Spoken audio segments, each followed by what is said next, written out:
다 자리에 앉으시기 바랍니다.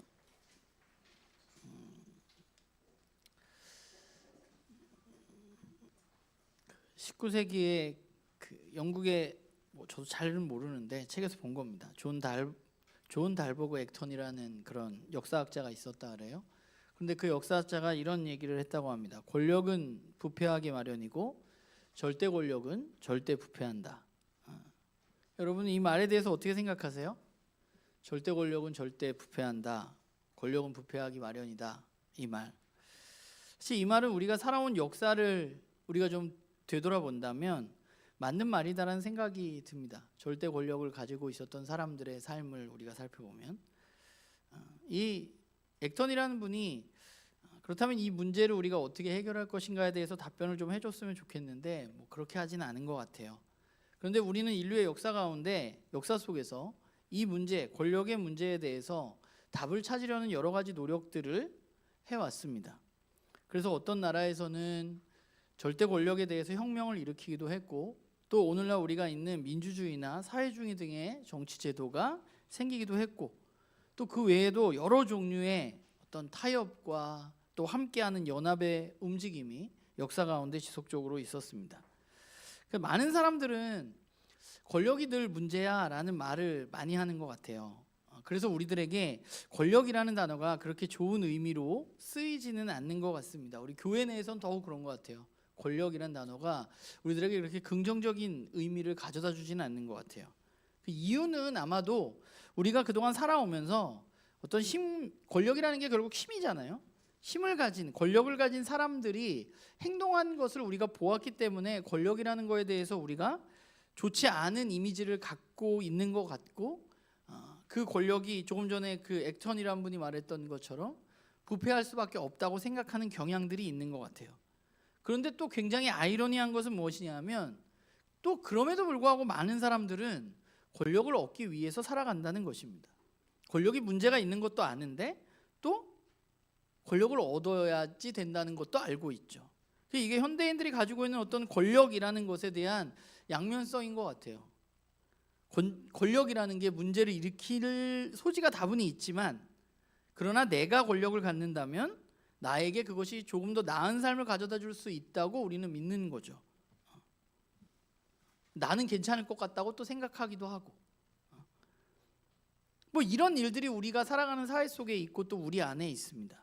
그래서 또 어떤 사람들은 그냥 권력을 아무도 못 갖게 하면 되는 거 아니냐, 우리가 그냥 다 같이 동등한 공동체를 이루면 되는 거 아니냐 말하기도 하고 그런 제도를 만들어 보기도 하고 애쓰지만 그것도 또 쉽지 않은 것 같아요.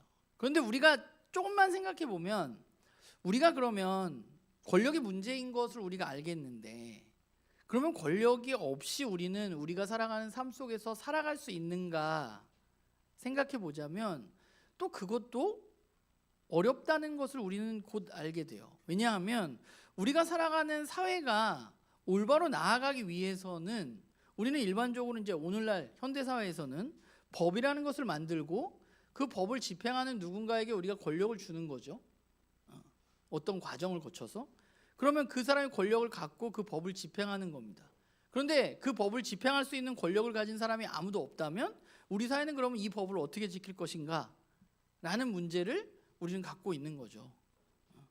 제가 사회 시간도 아닌데 왜 이런 얘기를 하는지 모르겠지만 어쨌건 그렇다는 거예요. 그 외에도 마찬가지예요. 공공시설도 우리가 운영해야 되고요. 우리가 홀로 살아갈 수 없기 때문에 아무리 개인주의 세상이라도 나 혼자 살 수는 없기 때문에 일정한 규칙을 만들고 그 규칙을 잘 지키기 위해서 누군가는 권력을 가져야 된다는 것이죠. 이게 그렇게 쉬운 문제는 아닙니다. 그래서 어떤 공동체에서는 누군가 강력한 꽤 괜찮은 사람이 권력을 가지고 살아가는 게 모두를 위해서 더 좋다고 이야기하는 사람들도 있고 그건 절대 불가능하다, 우리 모두가 평등한 삶을 살아야 된다고 이야기하는 것도 있고 이 양극단이 우리가 살아가는 세상 속에서 존재하는 것 같아요. 그래서 권력을 막 오용하기도 하고 또는 권력이라는 게 필요 없어 하고 포기하기도 하는 일들이 우리 가운데 일어나기도 합니다. 근데 어느 게 맞다고 말할 수는 없는 것 같아요. 이게 우리가 가진 딜레마입니다. 그러면 권력이라는 게 이런 건데 그럼 우리는 그리스도인이라는 이름으로 이 땅 가운데 살아가는 사람들인데 그럼 우리는 권력이라는 것에 대해서 어떤 생각을 갖고 살아가야 할까 하는 겁니다.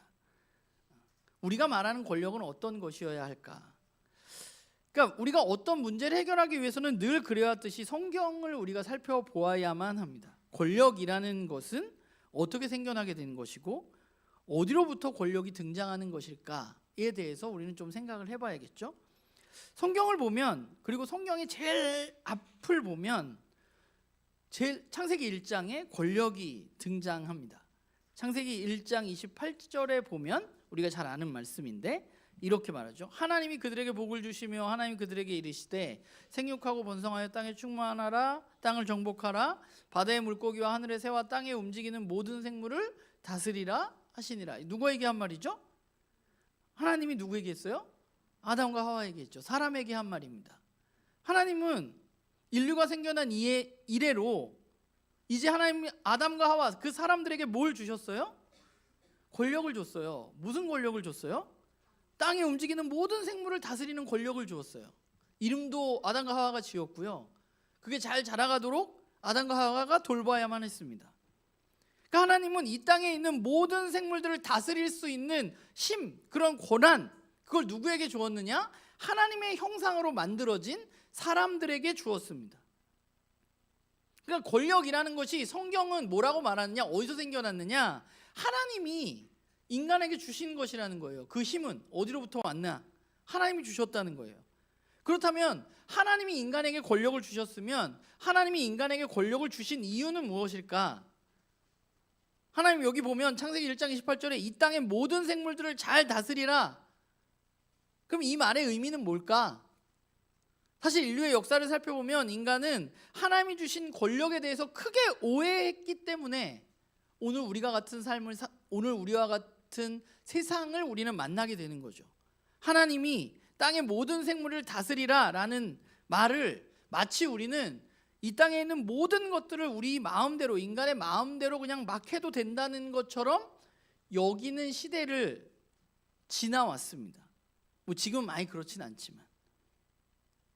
그래서 이 창세기 1장 28절이 오해되어져서 사람들은 자연이고 동물이건 식물이건 이 땅에 있는 모든 것들을 인간을 위해서, 내가 더 풍요로운 삶을 살기 위해서 착취하면서 살아온 역사를 우리는 가지고 있는 거죠. 그리고 오늘 저와 여러분이 살아가는 이 21세기는 그 착취의 대가를 치르고 있는 시대인 것 같아요. 이제 그 처음인 것 같아요. 이번에 크게 산불이 났는데 마찬가지예요. 산불도 기후 위기의 한 부분이고, 우리 뭐 아이들이 학교 가면 요즘에 제일 많이 배우는 게 북극곰이거든요. 얼음이 녹고 있고. 이런 일들 왜 일어났는가? 인간이 창세기 1장 28절의 이 명령에 대해서 오해하고 자신의 마음대로 그 권력을 행사했기 때문입니다. 하나님이 인간에게 권력을 주신 이유, 다스리라라고 말씀하신 이유는 인간에 좋게 그것을 마음대로 해라는 의미라기보다는 하나님이 만드신 이 세상을 인간이 그 세상에 있는 모든 것들을 더욱더 잘 풍성하게, 풍요롭게, 충만하게 인간이 그것들을 해나가라고, 잘 경영하라고 하나님이 사람들에게 주신 힘입니다. 하나님은 아마도 이 세상을 그러면 하나님이 잘 못 다스리시는가? 그렇진 않은 것 같아요. 하나님 이 세상을 너무 잘 다스리실 수 있었을 것 같아요. 그런데 하나님은 좀 다른 방법을 쓰시는 거죠. 이 세상을 직접 다스리지 않고 그 힘과 권력을 누구에게 주었느냐? 인간에게, 사람들에게 위임하신 것입니다. 창조주 하나님은 하나님이 세상이 혼란스럽지 않고 질서 있고 아름다운 열매를 맺는 세상으로, 이런 세상으로 만들기를 그분은 원하셨던 것이죠. 누구에 의해서? 자신을 닮은 사람들에 의해서 그 일이 일어나도록 하나님은 계획하셨다는 것입니다. 그래서 그 창조 세계를 마구 다뤄서 하나님을 욕되게 하는 것이 아니라 그 세상이 아름다워져서 창조주 하나님이 드러나고 창조주 하나님께 영광을 돌리는 일들이 이 세상 가운데 이루어지기를 원하는 것, 그것이 하나님의 계획이고, 그 계획을 위해서 하나님의 핵심적인 전략은 무엇인가 하면 하나님의 형상을 닮은 인간에게 하나님의 권력을 위임하는 것입니다. 저와 여러분에게 위임해서 이 세상을 잘 다스리라고 말씀하고 계신 것이죠.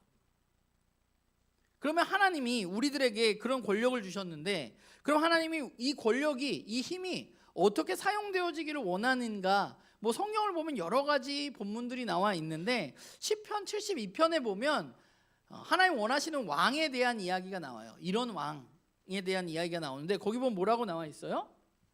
제가 읽어볼게요. 여기 보세요. 하나님, 왕에게 주님의 판단력을 주시고 왕의 아들에게 주님의 의를 내려주셔서 왕이 주님의 백성을 정의로 판결할 수 있게 하시고 주님의 불쌍한 백성을 공의로 판결할 수 있게 해주십시오. 왕이 의를 이루면 산들이 백성에게 평화를 안겨주며 언덕들이 백성에게 정의를 가져다 줄 것입니다. 왕이 불쌍한 백성을 공정하게 판결하도록 해주시며 가난한 백성을 구하게 해주시며 억압하는 자들을 꺾게 해주십시오. 12절에 보면 진실로 그는 가난한 백성이 도와달라고 부르짖을 때에 건져주며 도울 사람 없는 불쌍한 백성을 건져준다. 그는 힘없는 사람과 가난한 사람을 불쌍히 여기며 가난한 사람의 목숨을 건져준다. 가난한 백성을 억압과 폭력에서 건져 그 목숨을 살려주며 그들의 피를 귀중하게 여긴다. 이게 시편 27편에 나온 왕이 이렇게 됐으면 좋겠습니다. 하나님 원하시는 왕에 대한 기도의 내용입니다.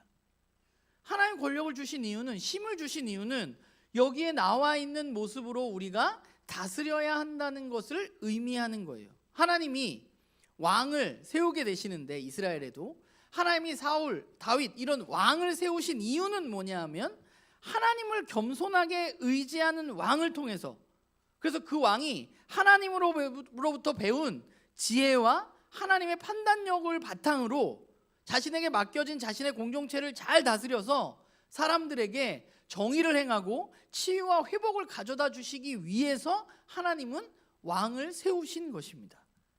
그리고 또 하나, 그것을 넘어선 하나님의 계획은 뭐냐면 그런 왕을 보면서 주변에 있는 하나님을 알지 못하는 나라들이 그 왕을 보고 그 왕의 판단과 지혜를 배워서 모든 민족이 하나님의 다스림으로 이 세상을 다스리기를 원하셨던 것이 바로 하나님의 계획입니다. 하나님 원하시는 다스림은 바로 이런 거예요. 힘들고 어렵고 약한 자들이, 그들에게도 정의가 이루어지는 삶, 그들의 울부짖음이 해결되어지는 일들이 일어나는 것, 이것이 하나님 원하시는 것입니다. 그래서 우리가 솔로몬 시대를 보면 솔로몬이 뭐 뒷부분에 가면 여러 가지 문제가 있지만 솔로몬의 지혜를 보고 주변에 있는 여러 나라의 사람들이 솔로몬에게로 왔던 이유는 그의 지혜를 통해서 자신들이 배우고 싶었던 거거든요. 그럼 솔로몬의 지혜는 어디로부터 왔느냐? 하나님으로부터 온 것입니다. 그러니까 우리가, 저와 여러분이 만약에 권력을 가지고 있다면 하나님으로부터 배운 지혜와 판단력을 가지고 우리가 이 세상을 다스리다 보면 사람들이 우리에게 와서 그것이 어디로부터 왔는지 묻게 되는 일들이 일어나게 된다는 거예요. 그게 하나님의 계획이라는 거예요. 그런데 문제는 뭐냐 하면 먼저 하나님의 백성으로 선택받은 사람들을 비롯한, 이스라엘을 비롯한 모든 사람들이 하나님의 지혜와 판단력을 배우지 않고 자기가 좋은 대로 다스렸다는 것입니다. 그럼 왜 사람들에게 이런 일이 벌어졌는가? 왜 하나님의 지혜와 하나님의 판단력을 배우지 않고 우리 멋대로, 우리가 하고 싶은 대로, 사람들이 하고 싶은 대로 이 세상을 다스리느냐? 왜일까 생각해 보면 그런 것 같아요. 창조주 하나님이 저와 여러분에게, 모든 인간에게 주신 그 권력이 있는데, 다스리라는 명령이 있는데, 그 힘으로 이 세상을 내가 다스리기 시작했을 때, 그러니까 하나님 우리에게 맡겨주신 소명을 우리가 잘 이루어 나갔을 때 우리가 오해하는 것이 있는데, 그게 뭐냐 하면 마치 내가 하나님인 것 같은 생각이 우리에게 든다는 거죠. 내가 그 일을 행할 때, 아, 내가 이렇게 잘 다스려서 좋은 일이 일어나네, 내가 잘했네, 내가 의와 불의를 판결할 수 있네, 내가 선과 악을 판결할 수 있네, 내가 하나님인 것처럼 사람들이 생각하게 된다는 것입니다. 권력이라는 것이 하나님이 우리에게 다스려라 라는 하나님으로부터 온 것임에도 불구하고 마치 나에게로부터 나온 것처럼, 내 노력으로부터 생긴 것처럼 사람들이 행동하기 때문입니다. 그러니까 소명을 이루는데, 그 사람들 봐요, 막 이 세상을 막 다루는 사람들 보면 창세기 1장 28절을 근거로 두는 사람이 너무 많아. 하나님 우리에게 다스리라 그랬으니까 내 거 아니냐고, 내 마음대로 해도 되는데 왜 그러냐고. 그러니까 이 소명을 이루어 나가다가 마치 자기가 하나님인 것처럼 생각하게 되는 경향들이 우리에게는 모두 있다는 거예요. 그것을 오해하고. 그러니까 사람들은 우리들이 닮아야 하는 하나님이, 하나님의 다스림이 약자를 괴롭히는 사람들을 심판하시는 하나님이 아니라 마치 약자를 괴롭히고 하나님의 이득을 취하는 하나님인 것처럼 여기면서 우리는 그 하나님을 바라본다는 거예요. 하나님 분명히 약자를 괴롭히시고 그 사람들을 괴롭히고 그 사람들 것을 뺏는 것이 아니라 하나님은 하나님의 권력을 나누어 주시고 약한 자들을 돌보아 주시고 올바로 이끌어 주시는 분이 하나님이시라는 거예요. 아까 창세기 1장 28절 하나님이 다 다스릴 수 있지만 하나님은 자신의 권력으로 모든 것을 그냥 자기 마음대로 하는 게 아니라 하나님이 만든 인간에게 그것을 나누어 주신 분이세요. 우리는 그것을 기억해야만 돼요. 그래서 우리가 이 세상에서 이 권력이라는 단어가 하나님의 지혜와 판단을 통한 그런 다스림이라는 것, 그럼 그게 아니라 마치 힘이 있는 사람이 힘이 없는 사람들을 마구 착취해서 힘 있는 사람들이 원하는 것을 얻어내는 것처럼 우리가 살아가는 세상 가운데는 원래 뜻과는 다르게 그 권력이라는 단어 자체가 오염되어지고 오해되었다는 것입니다. 원래 그 단어가 그런 의미가 아니었는데, 원래 다스림이라는 게 그런 다스림이 아니었음에도 불구하고 우리는 권력, 다스림 이런 말만 들어도 우리는 누가 힘으로 다른 사람을 내리누르는구나 이렇게 생각하게 된다는 거예요. 왜냐하면 우리는 이미 그렇게 알고 있으니까. 그래서 우리에게 필요한 것은 권력이라는 이 단어에 대한 어쩌면 재정의가 우리들에게 필요할지도 모르겠어요. 진짜 권력이 무엇인지. 그러면 하나님이 말씀하시고자 하시는, 하나님이 우리에게 명령하신 그 참된 권력, 주신 참된 권력은 무엇인가? 우리가 그것을 어떻게 알 수 있는가? 우리가 그것을 알 수 있는 방법은 예수님을 통해서 알 수 있습니다. 오늘 우리가 읽은 본문은 예수님이 돌아가시기 전에 로마의 총독이었던 빌라도와 예수님의 대화의 일부분입니다. 유대인들이 예수님을 죽이기 위해서 당시에 로마의 총독이었던 빌라도에게 예수님을 넘겨줬고, 빌라도는 예수님을 지금 신문하고 있습니다. 그러면 우리가 오늘 말씀의 권력이니까 권력의 구도로 우리가 살펴보자면 누가 권력을 지금 가지고 있는 사람인가요? 빌라도가 권력을 가지고 있는 사람이죠. 빌라도는 어떤 권력을 가지고 있어요? 내가 판단해서 사람을 죽일 수도 있고 사람을 살릴 수도 있는 엄청난 큰 권력을 가지고 있는 사람입니다. 대제사장들이 빌라도에게 예수님을 넘겨준 이유가 뭐냐면 당시에 대제사장들이 권력이 하나가 없었어요. 무슨 권력이 없었냐? 사람들을 마구 죽일 수 있는 권력이 없었어요. 유대인들은 사람을 사형시킬 수가 없었어, 당시에. 그래서 빌라도에게 데려간 거예요. 아니었으면 벌써 죽였을 텐데. 그래서 빌라도에게 데려간 거야. 빌라도가 그런 권력을 가지고 있으니까. 그래서 빌라도는 그 예수님을 신문하고 있어요. 그러면 우리가 오늘 말씀을 빌자면 빌라도는 이 권력이 어디로부터 온 건가요? 표면적으로는 빌라도의 권력은 로마의 황제가 빌라도에게 준 것입니다. 유대의 총독으로 빌라도를 임명한 사람이 로마의 황제이기 때문에 그래요. 그런데 우리가 오늘 말한 대로 이 빌라도의 권력은 사실은 로마의 황제로부터 온 것이 아니라 하나님으로부터 온 것이죠. 예수님도 그 말씀을 하세요. 오늘 읽은 18절 말고 19장 11절을 보면 예수께서 이렇게 말씀하셔. 뭐라고 얘기하냐면 한 장 넘겨주면 있을 거예요. 네, 예수님께서 이렇게 말씀하세요. 예수님께서 대답하시되 위에서 주지 아니하였더라면 나를 해할 권리가 너에게는 없었을 것이다 라고 말해요. 그러니까 빌라도에게 있는 권력은 누가 준 거예요? 하나님이 준 거라고 예수님은 얘기하는 거예요. 하나님이 그러면 빌라도에게 권력을 줬어요. 그럼 빌라도에게 권력을 허락하신 이유는 무엇일까요? 우리가 오늘 말씀을 빌자면 재판을 어떻게 해야 돼요? 정의롭게 해야 돼요. 그러기 위해서 빌라도에게 권한이 주어진 거예요. 그러면 빌라도에게는 어떤 의무가 있는 거예요? 재판을 정의롭게 해야 할 의무가 빌라도에게는 있는 것입니다. 그 권력을 하나님이 주셨기 때문에, 하나님 원하시는 권력은 그거이기 때문에. 그런데 빌라도는 어떻게 했어요? 정의로운 재판이었나요? 결국 자기는 죄를 찾지 못했다고 이야기했지만, 여러분, 죄를 찾지 못했는데 왜 죽입니까? 말이 안 되잖아요. 죄를 찾지 못했다고 하면서 십자가에 넘겨준 사람은 누구예요? 빌라도예요. 하나님은 그에게 권력을 주셨어요. 권력을 준 이유는 뭐냐면 정의를 행하는 거예요. 정의로 판결하는 거예요. 그런데 빌라도는 정의로 판결하지 않았어요. 그러면 어떤 일이 일어나느냐? 성경을 보면 권력을 주었는데, 힘을 주었는데 그 책임을, 하나님이 주신 권력에 대한 올바른 책임을 다하지 않을 때 그 책임을 하나님은 그 사람에게 물으시겠다고 말씀하십니다. 권력을 가진 사람은 그 권력에 대한 책임을 져야 돼요. 제가 나눔교회에서 권력이 있으면 제 권력에 대한 책임을 제가 져야 돼요. 제가 의롭지 못하게 행동했을 때 하나님이 나에게 심판하셔서 저는 할 말이 없는 거예요. 제가 그거에 대한 책임을 져야 되니까. 당시의 종교 지도자들도 마찬가지예요. 하나님이 대제사장들과 종교 지도자들에게 하나님을 알게 하시고 하나님의 지혜와 판단력으로 이 세상을 다스릴 권한을 주셨어요. 그런데 그 사람들은 실패했어. 그 사람들은 하나님의 지혜와 판단이 아니라 자신들의 욕심을 위해서 자신들의 가진 힘으로 죄가 없는 예수님을 죽이려고 빌라도에게 끌고 갔습니다. 그리고 십자가형에 못 박으라고 소리쳤고, 빌라도가 난 이 사람에게 죄가 없다고 생각한다 그러니까 뭐라 그랬냐 하면 19장에 보면 당신이 지금 로마의 황제를 거역하고 있는 거 아닙니까? 라고 이야기하는 사람들이 누구냐? 유대인들이고 대제사장들이었어요. 권력이 있다는 것은 하나님의 지혜와 판단력으로 정의롭게 판단하는 것을 의미합니다. 빌라도와 예수님의 대화를 보면 우리는 또 한 가지를 알게 되는데 뭐냐면, 빌라도도 눈으로 보는 권력은 빌라도에게 있는데 예수님도 권력을 가지고 계신 것을 우리는 발견하게 돼요.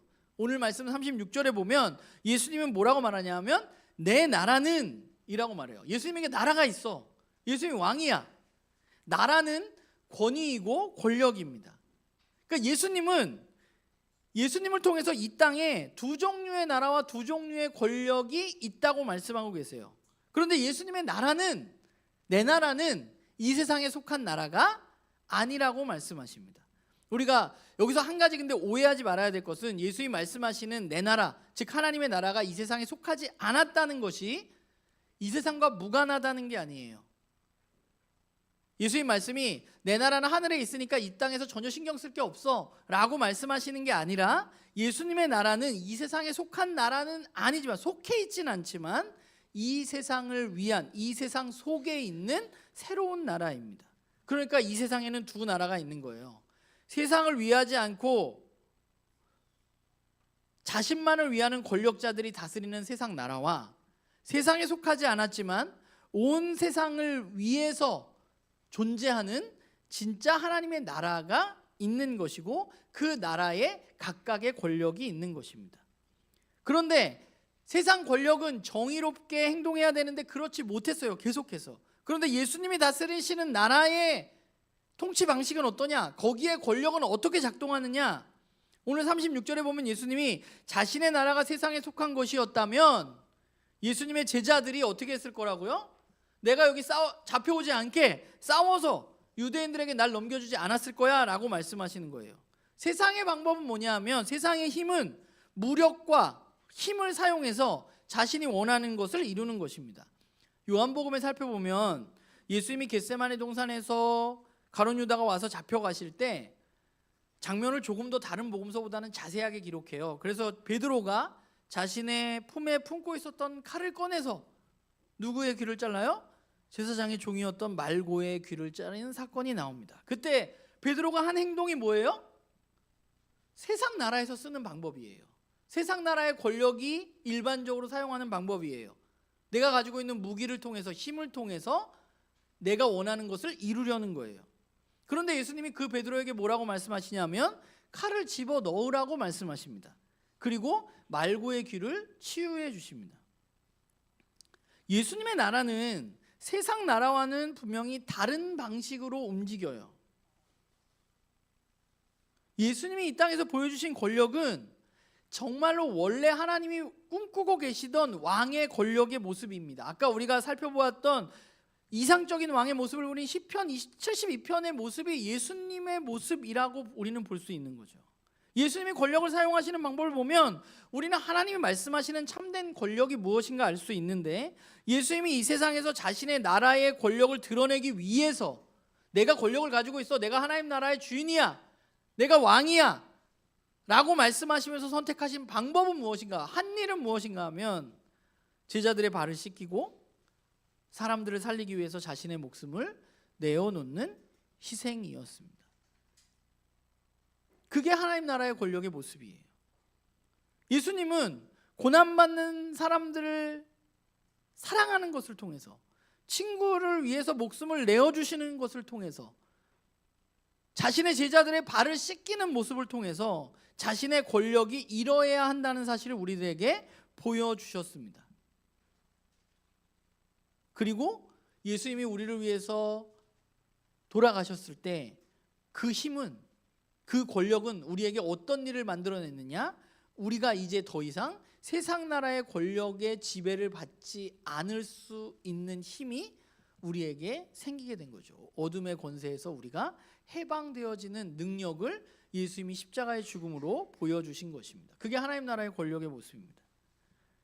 그리고 예수님은 이제 하늘로 올라가시면서 제자들에게 자신과 같이 이 나라의 백성으로 섬김과 희생의 권력을 가지고 세상을 다스리라고, 너희들이 가라고, 하나님 나를 보내신 것처럼 너희들도 가라고 말씀하십니다.